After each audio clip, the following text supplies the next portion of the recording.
Je me faisais cette réflexion ce matin. Qu'est-ce qu'un leader? Parce que ça ne vous aura pas échappé comme moi.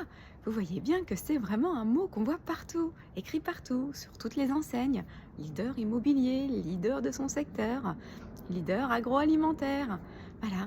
Bah, on vit à une époque où tout le monde veut être leader finalement, où toutes les entreprises veulent être leader. Mais qu'est-ce que ça veut dire être leader? Qu'est-ce qu'on met derrière tout ça en fait? Bah moi j'ai l'impression quand même que derrière leader, qu'est-ce qui se cache derrière tout ça? C'est vraiment le fait de racheter et d'écraser les autres. C'est d'être le plus grand, le plus fort, le plus beau, hein, le plus puissant, le plus riche, et bien d'aller écraser les autres. Bah, un peu à l'instar de nos leaders politiques, hein, c'est vraiment ce qui se dégage tous les jours de ce que l'on voit. Dans les sociétés, comment ça se passe? Bah, en général, une société rachète une autre société qui continue à racheter des sociétés, voilà, et puis elle grossit, elle grossit, elle grossit, puis elle devient leader mondial de son secteur. Ça, c'est l'ambition de beaucoup de sociétés finalement, hein, voilà. Donc je grandis, je deviens plus fort, je deviens plus beau, je deviens plus grand, on me voit, voilà, et derrière, j'écrase les autres, et puis aussi je fais une politique unique, parce que comme je suis leader, il y a que moi qui ai raison, hein, c'est ma manière de penser qui est la bonne, et le reste, c'est de la merde, voilà. Mais ça, c'est pas ça être leader en fait. C'est même complètement anti-leader cette histoire, hein. Donc c'est quoi être un leader finalement? Parce que comme on vit au sein d'une époque où on a perdu le sens de tous les mots, voilà, c'est quoi être leader? Eh ben moi j'ai envie de vous dire, prenons l'exemple de Gandhi, hein.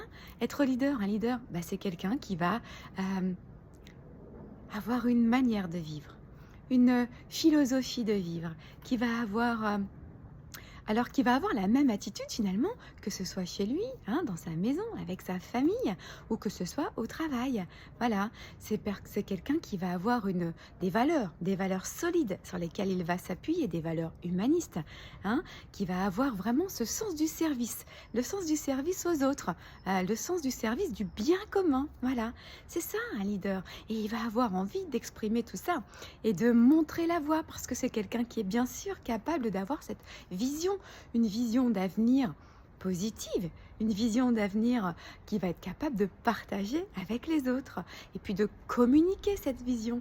Et puis, de par son exemplarité, parce qu'on parle bien de ça derrière, eh bien c'est quelqu'un qui va agir, hein, c'est quelqu'un qui va être capable d'entraîner d'entraîner les autres, d'aller détecter les potentiels des autres pour pouvoir les faire grandir à ses côtés. C'est quelqu'un qui va se remettre en question, c'est quelqu'un qui va continuer à grandir, et c'est quelqu'un surtout qui va être en action permanente.